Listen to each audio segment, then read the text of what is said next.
Perfect morning po sa lahat. For those na hindi ko pa po nakilala, my name is Arlene Balange and I've been using the products for 29 years. Very, very soon, mag-66 and I'm just so grateful to the Lord kasi because of my learnings in this community, hindi lang about nutrition but talagang different areas, no? Life skills, business skills, personal development, leadership. Sobrang now I'm truly living a great life. So it's been 29 years of amazing journey. Yes, may mga ups and downs, but I learned to grow and overcome those ups and downs. Maraming salamat sa Panginoon. So, I really love this quote because nung nag-start po ako sa Herbalife, I met him in my first extravaganza.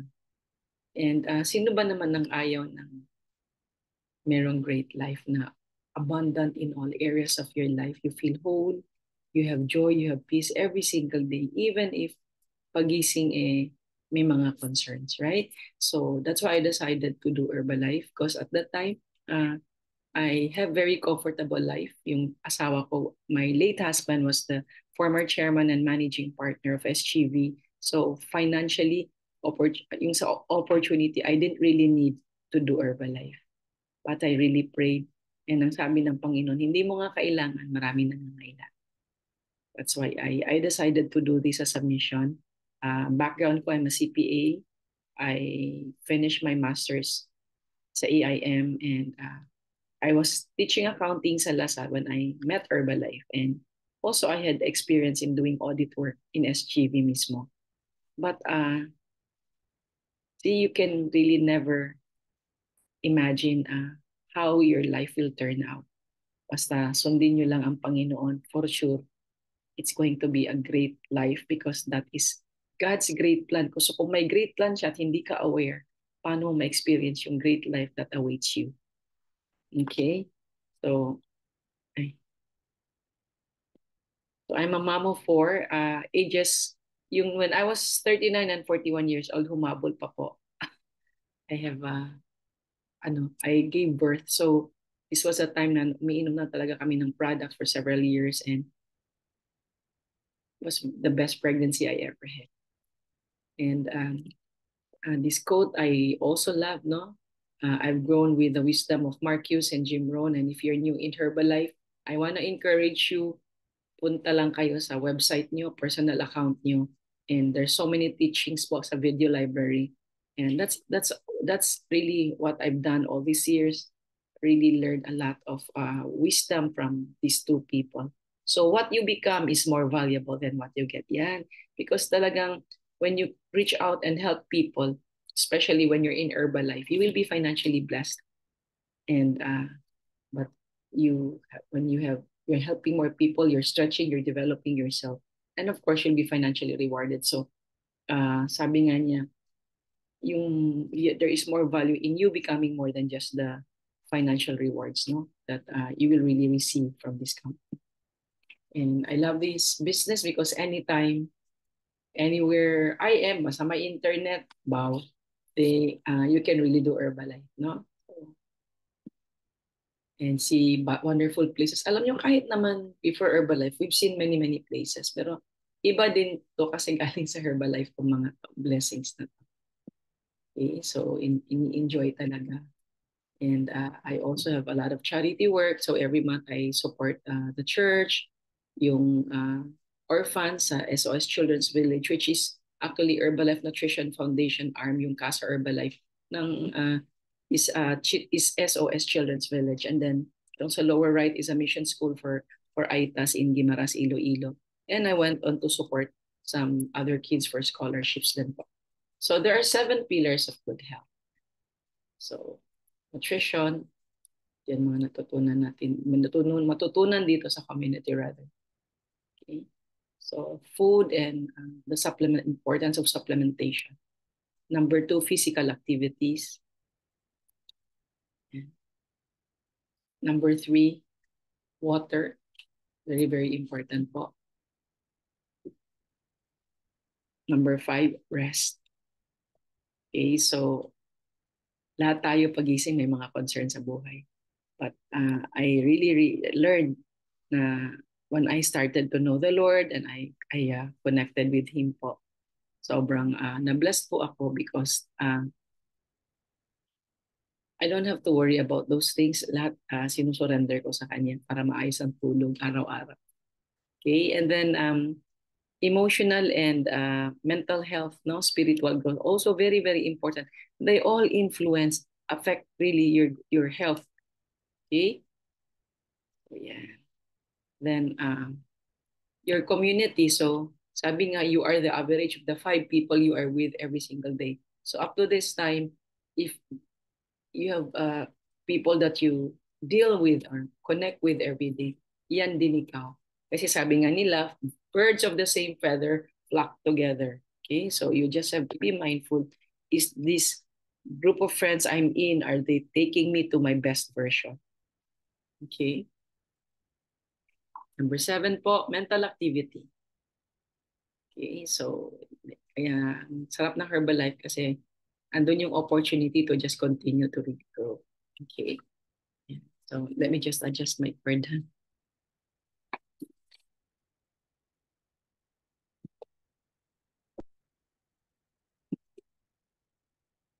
Sorry po. Okay. So before I continue po, I want to really make a disclaimer. Okay, kasi I will be sharing some Bible verses here that really also help me in my life. But I want just to make a disclaimer na hindi po ako nagtatay ng bagong religion. Uh, Gusto ko lang i-share sa inyo yung life ko, alright, with certain topics every Sunday. And yun, so it's up to you how you receive it. But I always pray and ask the Lord to take over para siya po ang makatulong paano maging maayos ang buhay niyo. Para you will also be blessed. Okay? So, like you have to be a very good student in any learnings. And even here, even sa ganitong topic, even sa Herbalife, even when I was a student, sobrang you really have to decide to be an A student to really learn deeply para you can really master it and you internalize it and you live it, pamumuhay. Yun yung mahalaga. Okay? So dito po 5 steps po yan. This one's really very well organized by Pastor Rick Warren. So you hear it, mababasa mo din, study, pag-aaralan mo, memorize mo, hindi word for word but yung context, yung gist, and then meditate, meaning you pray about it. And that's how you are really able to apply. I-develop niyo po tong skill na to kasi anywhere you are in your life, meron kang pag-aaralan. So na sobrang pag naaalala mo na pamumuhay mo, talagang magbabago ang buhay. Okay, kaya minsan, there are people, busog naman sa training, pero na nangyari, walang pagbabago. Hindi na internalize. Okay, so don't be that person. I'm sure all of us, we want to be our best version and really live a very, very a life na merong joy, merong peace. Okay? So, my favorite. When you use the gifts that God has given you, it is an act of worship. So, like itong nakaraan na linggo, how are you sa mga potential na binigay ng Panginoon sa iyo?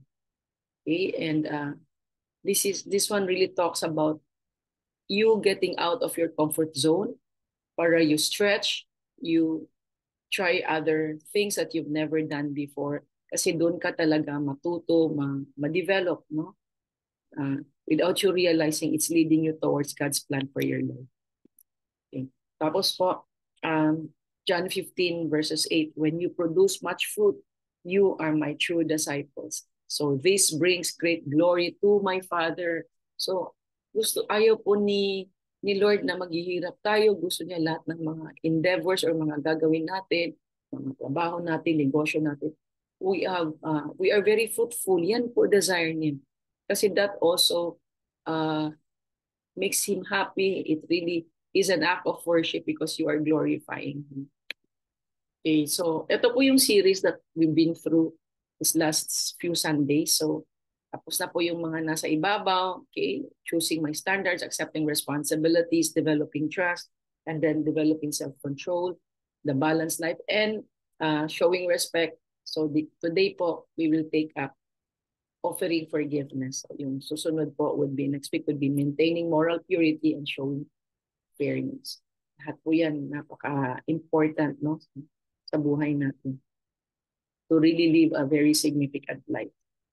Okay, so Offering Forgiveness by Pastor Rick Warren. So sa mga hindi po nakakakilala kay Pastor Rick Warren, siya po ay best-selling author ng libro na Purpose-Driven Life, and there's another book that I've also started to read, Purpose-Driven Church, which is also, it's also about leadership, no? Not just about the church, but there are elements na makatulong din as a leader. So I never knew na pastor pala ito. But yun, no, so God just led me sa kanyang mga materials. But of course, from time to time, kasi I just really listen and trying to hear from the Lord ano yung mga gusto niyang i-share ko po. Okay? So, ito po. No? So, yung sa tungkol po sa forgiveness. Just look at my notes po. Okay. I think all of us, from the time we were born, na-experience po natin yung na-hurt tayo. May nag-hurt sa atin. Na minsan to the point na you're deeply wounded, mahirap mag forgive. Okay? Minsan baka up to now dala-dala mo pa yung unforgiveness mo na yan. Baka yung nag-hurt sa iyo wala na in this world, pero andyan pa yung hurt mo. Okay? Or minsan ang life situation na you did not release forgiveness sa sarili mo. So yung alam mo yung ganyan na basta merong mga incidents or mga taong nagbitaw na mga hindi maganda sa iyo or may ginawa sa iyo. Please remember this because God loves you so much. Alam mo ba, He grieves with you. Remember that He grieves with you. So for as long as we don't learn, and I hope today sharing po, you will really learn to release everything. Kasi yan po ang naghaharang ng blessings. Yan din po why people also experience cancer.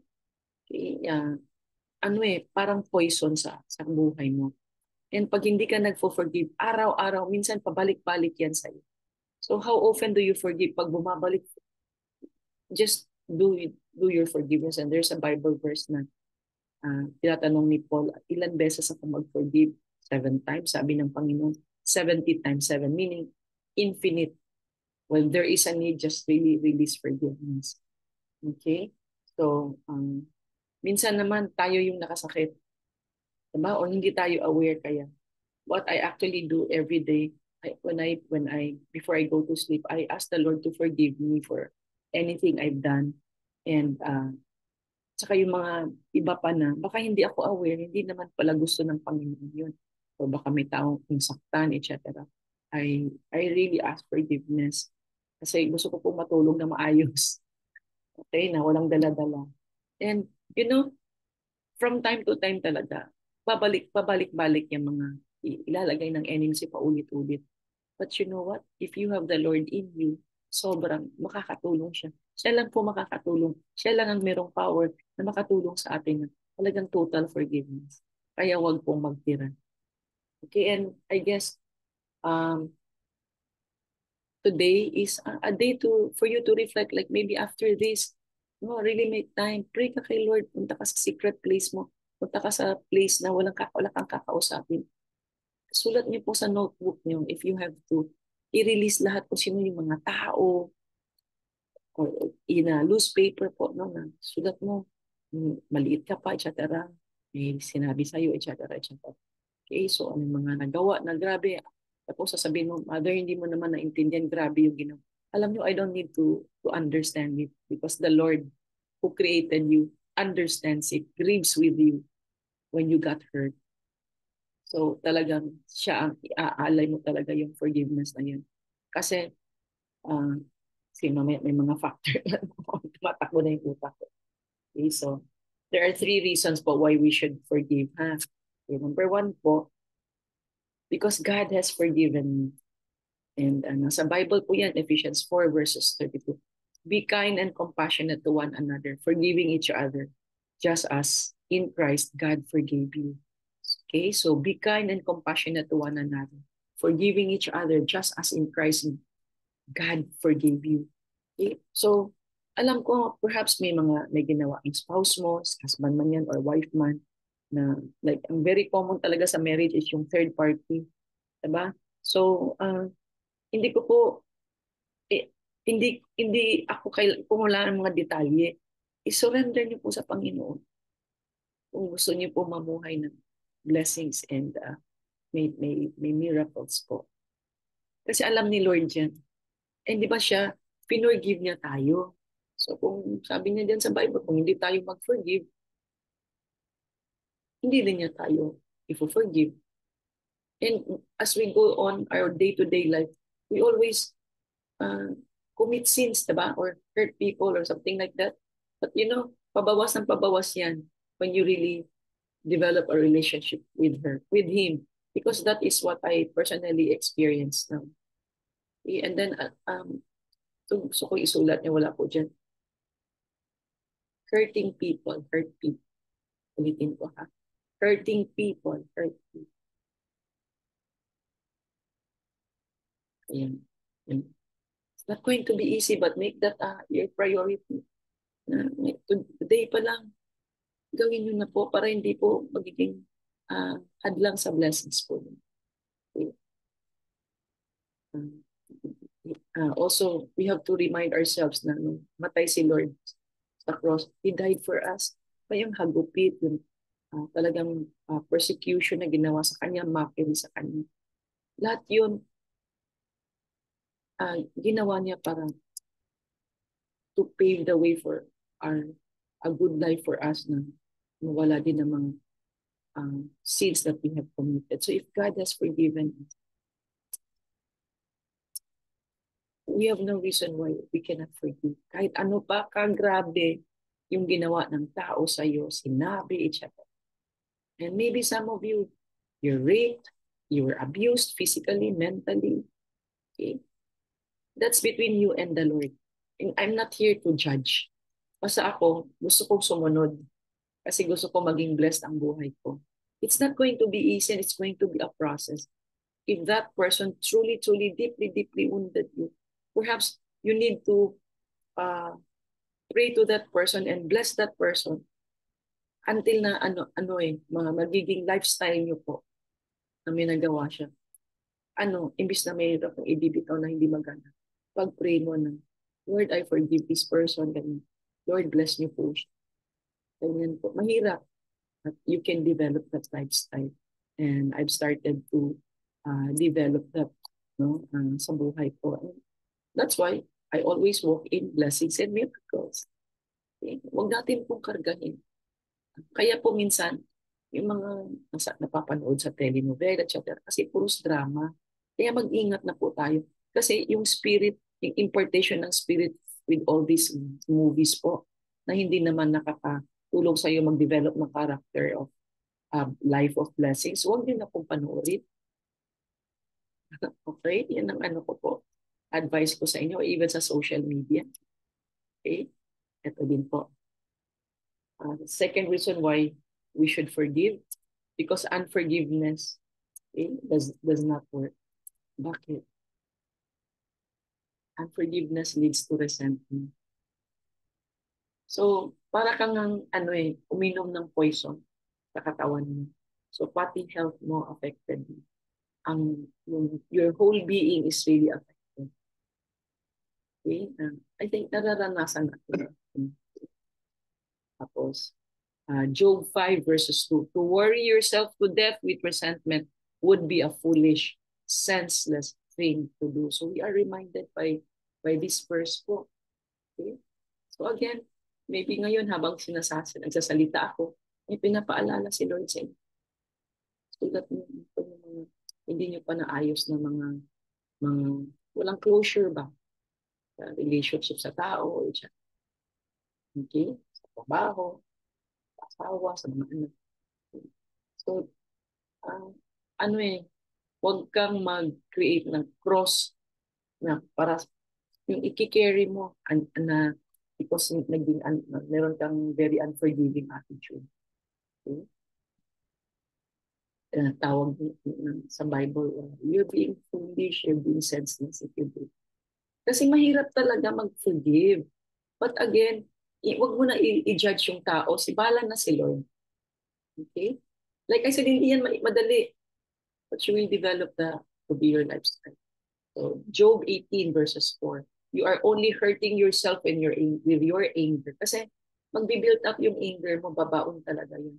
And then, alam mo nangyayari yan, carry mo yan everyday. So pag may ibang kausap kang tao affected, or lalo na you're going to enter into a marriage, for those of you na hindi pa kasal, hindi mo na-settle yung unforgiveness mo. Itong kabilang party, hindi rin na-settle. Sa pag pinagsama yan, magulo. Kasi dala-dala nyo lahat. Yung negative sa buhay. Okay? Tapos Job 21:23 verses 25. Some people stay healthy till the day they die. Others have no happiness at all. They live and die with bitter hurts. Ayan. Kaya, we have a choice eh. So I hope and I really pray the Lord is going to remind you today. Huwag nyo na palagpasin yung araw na to if kayang gawin mo yung araw. Okay? Or minsan, baka yung tao wala na in this world, may galit ka pa. Sabi ni Pastor Rick Warren, get a chair. You visualize that person is there. And then you just say in the name of Jesus, I forgive you. Ganyan, para ma-release po. Ako, pag ma-release lahat yung bigat na yan, sobrang makita mo, miracles and blessings will come your way. As in. Okay. So another reason is, why should I forgive? Because I need forgiveness in future. So habang buhay tayo, we always have things na we do, we think na baka naka-hurt sa tao, etc. Hindi natin aware.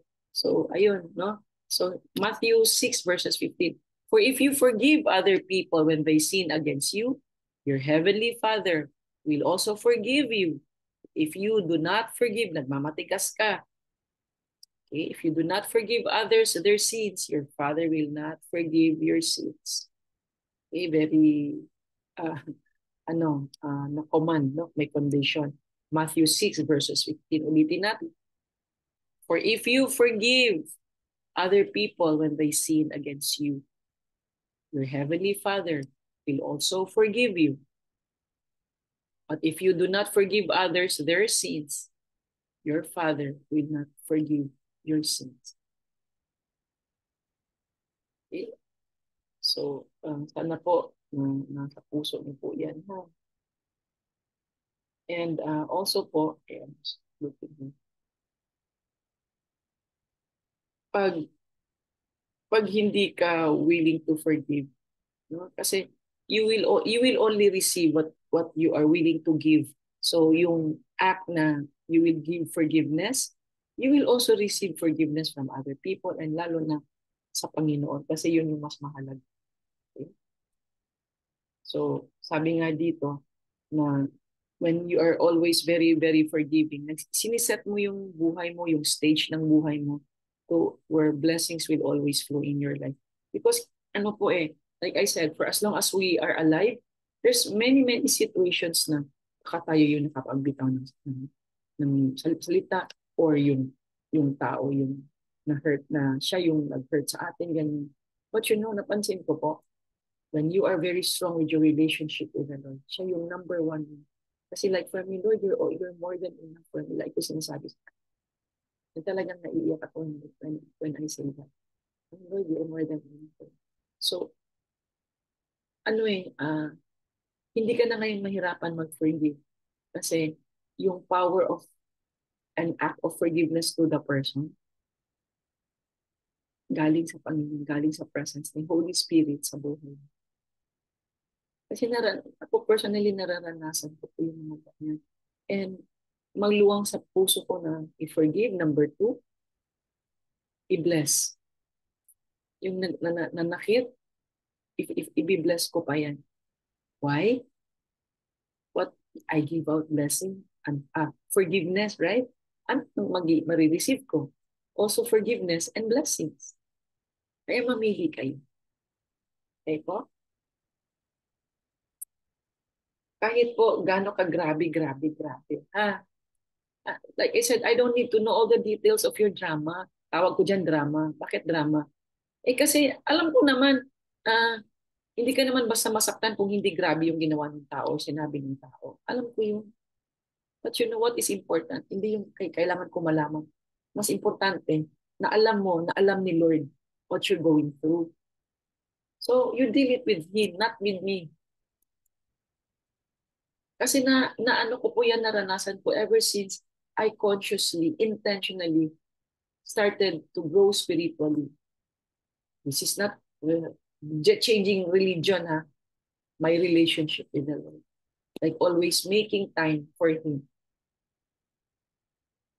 Sobrang magaan sa puso yung mag-forgive. Sobrang magaan magsabi ng i-bless mo po siya, Lord, kahit na hindi magandang sinabi niya, ginawa niya.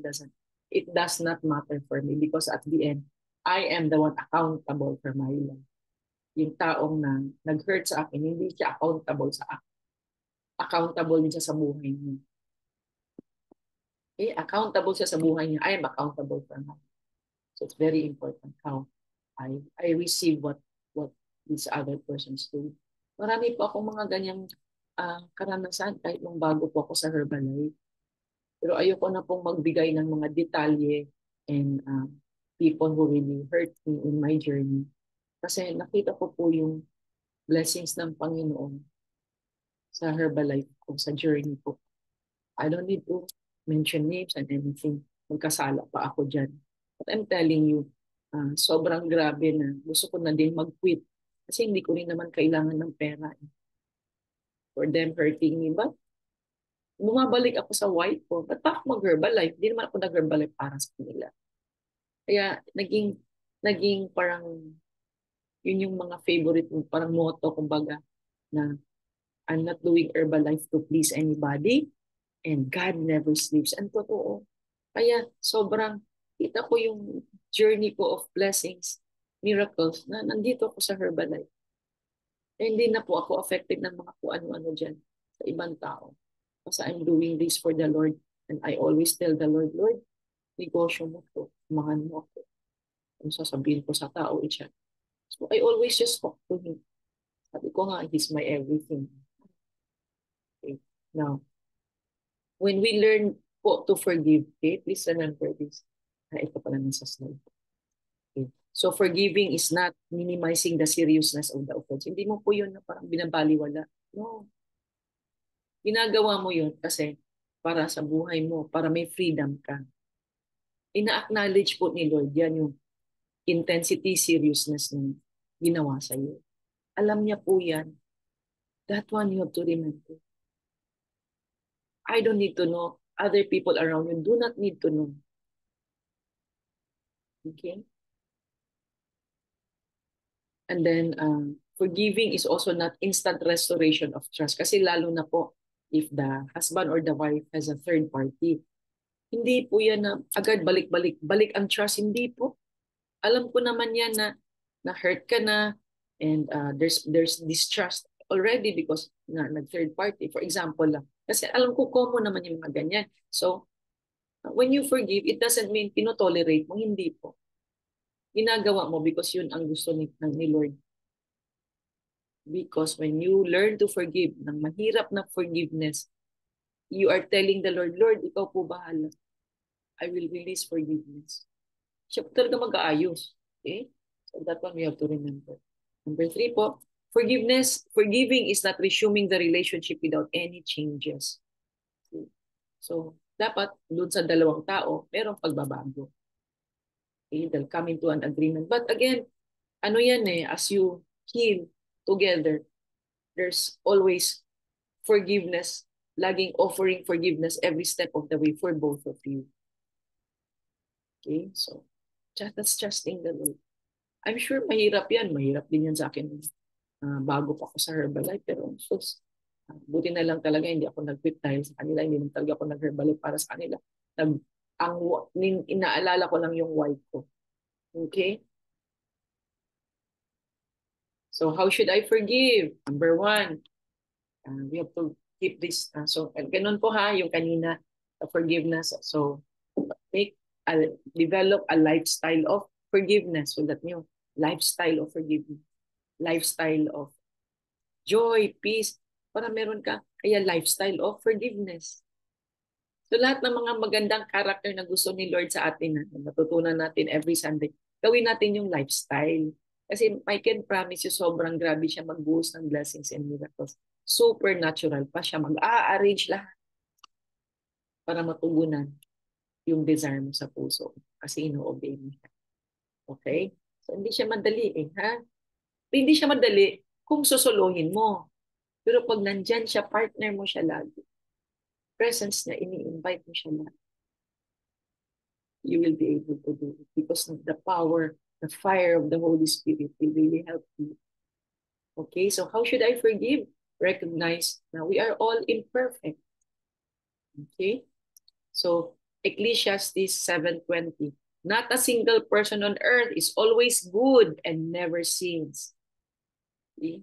So kaya po, we cannot also judge people. Kaya yun din yung lagi akong na magiging aware na we cannot judge people. So buti na lang na pinapaalala ng Panginoon lagi sa atin. Okay? Remember, we are all sinners and we have intentionally hurt others before. Okay? Alam niyo, dati nga po, yung ugali ko na pag nagalit, may kausap ako ng nagagalit ako. Grabe yung words ko po, alam ko, nasasaktan yung tapang parang naghihiwa sa puso. Pero grabe po ako, bibig ko that. Okay? Until I really met the Lord, accepted Him as my Lord and Savior. I didn't change religion. I just acknowledge Him siya maging number one ko, first love ko siya. Pag-aralan ko ng mga desire niya sa yung plano niya sa buhay ko, ano yung gusto niya, yung mga utos niya, commands niya na that I should obey so I can have more blessings and joy and peace in my life. Kasi anin mo po yung marami kang pera. Depressed ka naman. Sa maugali. Wala ka naman joy. Wala ka naman peace. Okay? So that's not God's plan for you. Okay. Number 2 po, how should I forgive? I relinquish my right to get even. Yung bantay. Kung sa Bisaya pa yan, bantay ka diha. Okay? Yung you want to revenge, wag. Okay? Let God be your vindicator. Hindi po natutulog ang Panginoon. Okay? Hindi mo kailangan gumanti. Okay? Or even, not man gumanti na nakikita nila or nararanas.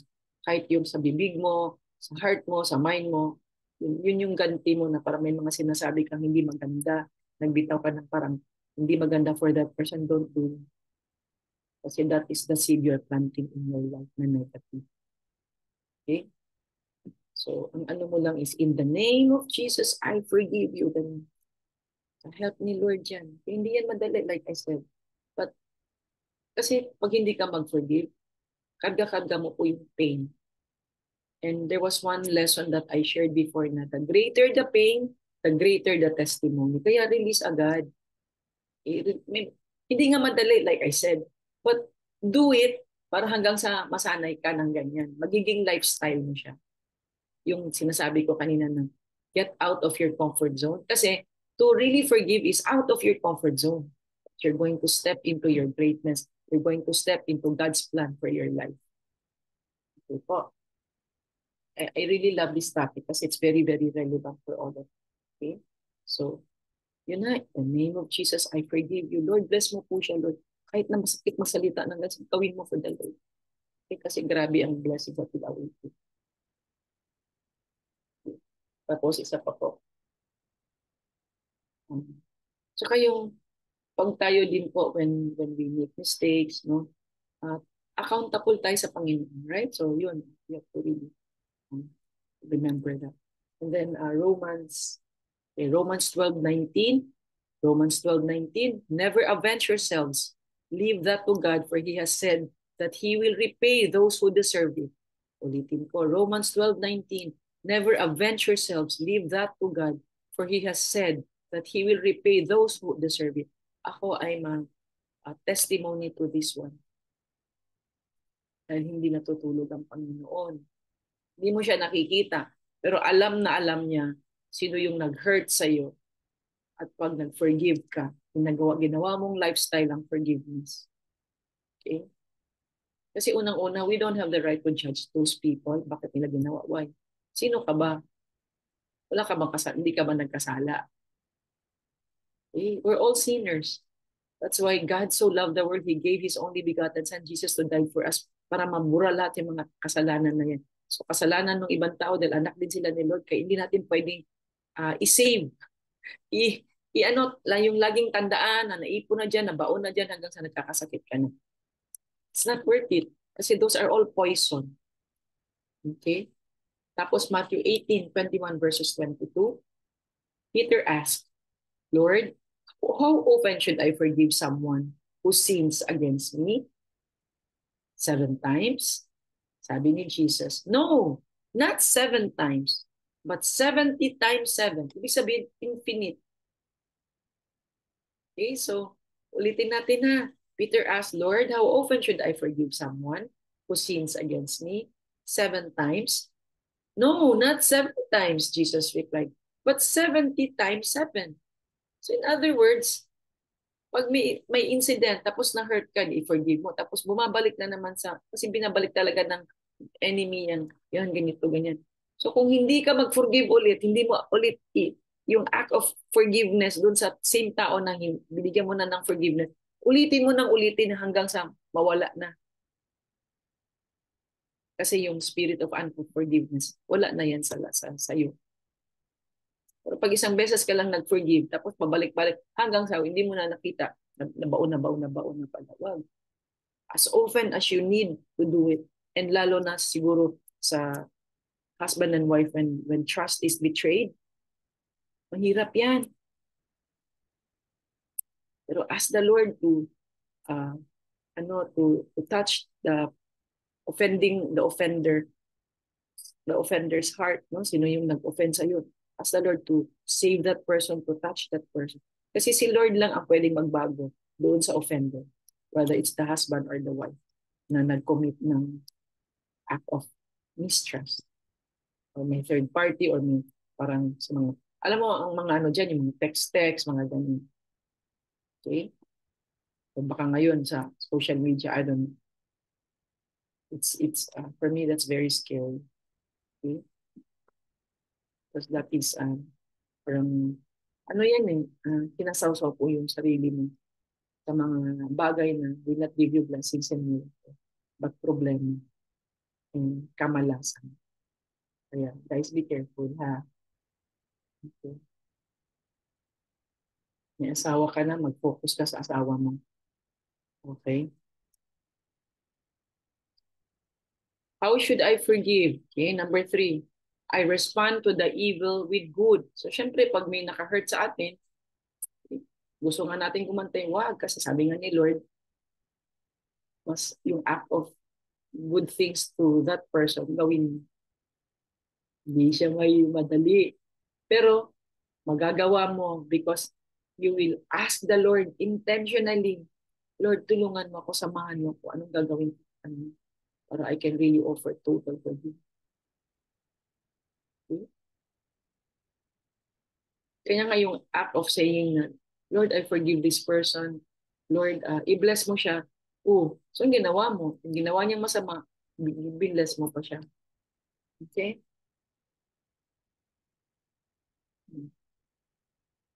Tapos, wait lang po. So, yun. Always ask the Lord lang talaga. So, so again, like I said, hurting people hurt others. So, God will give you wisdom eh. Bakit ganun siya, ganyan. Then, so, it's between you and the Lord to settle score. Okay? And to really bless that person. And you know, God will just supernaturally arrange everything. Kasi pag na-touch ni Lord ang puso ng isang tao na nag-hurt sa'yo, ay, bongga ang blessings na darating sa'yo. And you will also feel very fulfilled. Why? Kita mo yung transformation ng tao. Because you have released forgiveness and you've released good words, blessings dun sa tao imbis na curse. Kasi if you say, magbitaw ka ng hindi maganda, kasi galit ka na, no? Wala sa ginawa sa'yo. O nagbitaw ka ng curse, anong babalik sa'yo? Curse din. Kasi what you sow is what you reap. Okay? So, Luke 6:27 verses 28. Do good to those who hate you. Uy, kahirap, di ba? Bless those who curse you. Pray for those who mistreat you. Hindi yan kaya ng tayo lang. human power lang, hindi. Kaya, you have to really learn. Ako kasi I really intentionally seek Him and yung relationship ko sa Kanya, yung understanding His word day after day after day. Kasi pagkasama mo talaga siya in any situation, hindi ka mahihirapan. Even sa pag-herbalife, hindi ka mahihirapan. Siya gagawa. Okay? So, yan ha. Do good to those who hate you. Sus. Madali siguro sabihin, pero gawin hindi. Pero pag andyan siya kasama mo, eh, gawin mo yan lifestyle, ha? Kasi only the Lord can do amazing things. Not you, you're not God. You don't want to have that poison stay in your life. Kasi yung poison na yan will hinder blessings and miracles that awaits you. It's not worth it, okay? Ito pa po. Let's see. Yeah. 1 Corinthians 13, verses 4 to 5. Love keeps no record of wrongs. Love keeps no record of wrongs. Kasi when you really intentionally develop a deeper, stronger relationship with the Lord, yung presence niya, lagi mo in-invite, ay, iba na po yung perspective mo dun sa taong nakasakit sa iyo. Hindi ka, pero ka na ano eh, pero ka na bulletproof ka na, hindi ka na nasasaktan. Iba na yung mindset mo kasi. Kasi you're now overflowing with love. Kasi God is love. Kaya kung siya yung ini-invite mo, presence ni Holy Spirit. Okay? Kasi when Jesus died on the cross, God sent a helper for us, who is the Holy Spirit. So, pag overflowing ka sa presence niya, feel na feel mo love niya, kung meron ka niyan, madali mo siyang ilabas. You're the vessel with that overflowing love. So, hindi ka na ganun ka-drama, ka-ano dyan. Parang lahat kasi naging lifestyle. Okay? So, the fourth one po, how should I forgive? I refocus on God's plan for my life, which is greater. So, di ba masarap na naniniwala ka. Kaya nga, kailangan naniniwala ka na may great plan si Lord. Paano ko malaman, Mother, anong plano niya? Kausapin niyo po siya. Kakausapin niyo lang siya. Paano ko siya kausapin? Tumahimik ka, kakwento ng kwento. Just acknowledge His presence. And mararamdaman niyo po yun sa puso niyo. Hindi ko rin naman alam yan dati. And tapos masayang-masaya ka sa ginagawa mo. Pag masaya ang puso mo, masaya si Lord. Kasi God communicates through our heart. Okay? So, alam mo na yun yung gusto niyang gawin. So, focus ka lang. Kasi kaya nga, pag may mga ganyang incident, yan, gawin natin lifestyle. Bahala na kung anong ginawa ng tao. Trust the Lord. Kasi pag gagantihan mo, or ibabalikan mo ng mga masasakit na masalita, etc., o hindi mo iimikan, hindi ka naniniwala kay Lord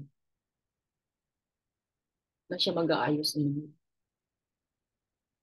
Kaya focus ka lang, plano mo sa buhay. Focus ka sa blessings mo. Focus ka sa good traits ng tao na nagsakit, nag-hurt sa iyo.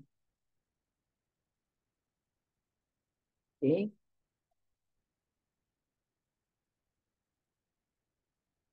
Sabi nga, the hate in your heart will eat you up.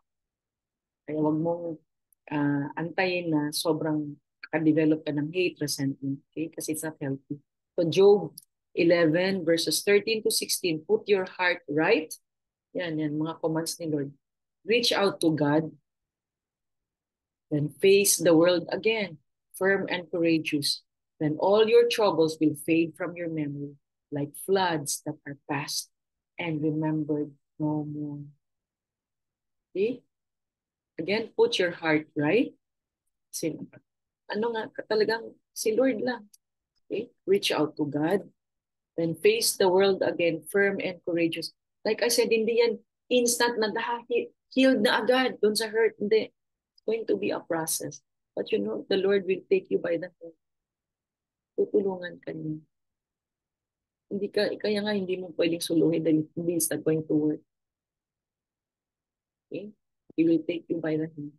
He will grow your relationship with the Lord day after day after day para mag-grow mo yung love mo doon sa taong nag-hurt sa iyo. Okay? So, doon ka maging firm and very, very courageous. And all your troubles will fade from your memory like floods that are past and remembered no more. Yun bang, nandun na yung sa point na hindi mo na babalikan dun sa tao pag meron naman kayong another instance na nag-argue kayo, etc. Mga ganyan, lalo na husband and wife, so, o sa mga anak o sa mga kapatid, hindi mo na siya babalikan. Babalikan mo and then what? Ano mangyari sa'yo? Eh, pag wala ka ding magandang sasabihin, huwag mo na sabihin. O wala ka magandang i-text, huwag mo na rin i-text. Kaya alam mo na, natutuwa din po ako na, like just recently, ang sarap mag-text ng kung ano-ano. Pero binubura ko po kasi sinabi nila, huwag mo i-send yan. Kaya obey naman ako. 2 beses kong tinext yesterday and today. Tapos sabi niya, huwag mong i-send yun. So binura ko, so hindi i-send. So wala akong na-offend. So, hindi ako perfect ha, guys. Lalo na ako na dami-dami nyo. Lahat kayo, iba-ibang klaseng ugali. Grace ni Lord na umintindi. Na humaba ang patience at maintindihan. Kasi alam niya, desire ko sa isa inyong lahat na you will also experience a great life that I am experiencing today. Kaya nga, I'm very, very committed. Eh. Kung pag-usapan lang natin pera, I don't need to do Herbalife.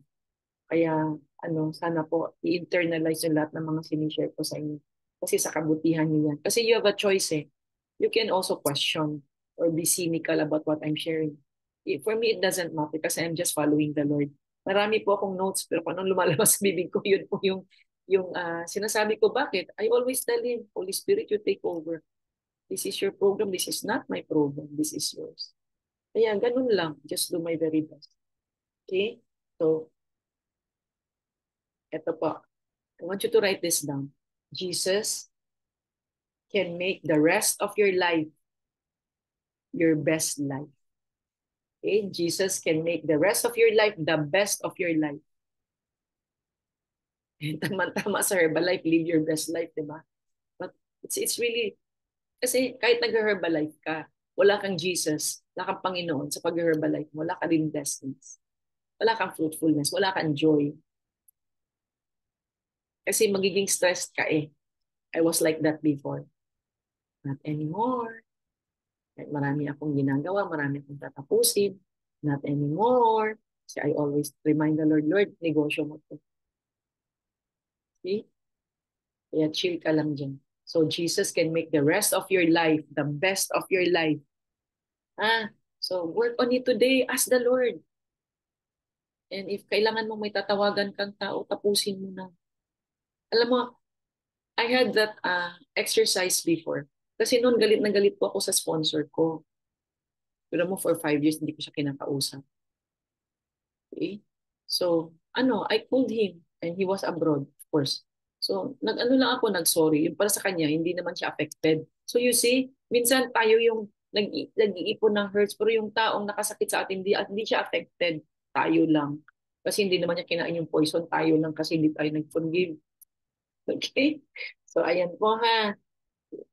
Kaya kung meron din kayong mga sa mga sponsor niyo, ha, mga inday, mga dodong, okay? Release that. Release that. Minsan nakala mo na-release mo, pero hindi mo pa na-release yun. Why?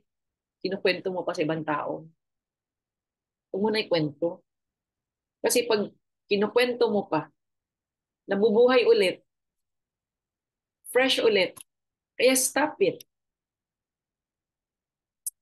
Ha? Hindi nyo na kailangan ulitin o ikwento sa iba. For what? Ikaw din yung nagtatanim ng negativity sa buhay mo. Siya hindi siya affected. Okay? Yun, ha? So, whether or not tatanggapin niya yung pag-ask mo ng forgiveness, hindi na yung mahalaga kasi ikaw accountable ka sa sarili mo. Siya accountable siya sa sarili mo. Kung hindi na tanggapin, it's okay. You've done your part. Yun lang yun. Ganun lang. Lang, di ba? Pero lang because kasama mo si Lord. Kaya lalo na po in Herbalife, this is we deal with people, right? So, yun, baka si sponsor mo, si ganito mo, downline mo, whatever. Okay, naka-hurt, blah, blah, blah, blah. Bahala na si Lord. Basta mag-release ka ng forgiveness, huwag ka mag-give. Okay? Okay, so, I think this ends my sharing, and that's all. Just close our eyes and just be grateful sa Panginoon. Lord, maraming salamat, Lord, for today's great reminder for all of us. Very, very practical, relevant reminders para maiayos namin. Just wanna thank you, Lord. We surrender everything, lahat ng kabigatan, lahat ng unforgiveness na meron pa sa buhay namin, O Lord. Lord, remind us, reveal to us, O Lord, today, and those times na we will really uh, deal with this with you, O Lord. We cannot do this alone. We need you, Lord. We need your presence. And na maramdaman namin yung love mo sa amin. Para we can really readily forgive and make it a lifestyle, O Lord. And for those of you po, you have not really acknowledged Jesus as your Lord and Savior, I would like to invite you. I'm not going to force you po. Kasi like I said, I'm not setting up a religion here. For me, many, many years ago, when I acknowledged Jesus as my Lord and Savior, doon ko na bago buhay ko. Okay? So this is not religion. This is you and God. You are acknowledging your relationship with Him. You are intentionally wanting to make Him your Lord and Savior. Okay? So Lord, forgive me for my sins. Thank you for the wonderful message mo sa akin, oh Lord, today. Lord, I surrender my life to you. I want you to be my Lord and Savior. Alam ko, you're a mighty God. You know all the burdens that I have in my life. Lahat ng corners, lahat ng sulok ng puso ko, O Lord.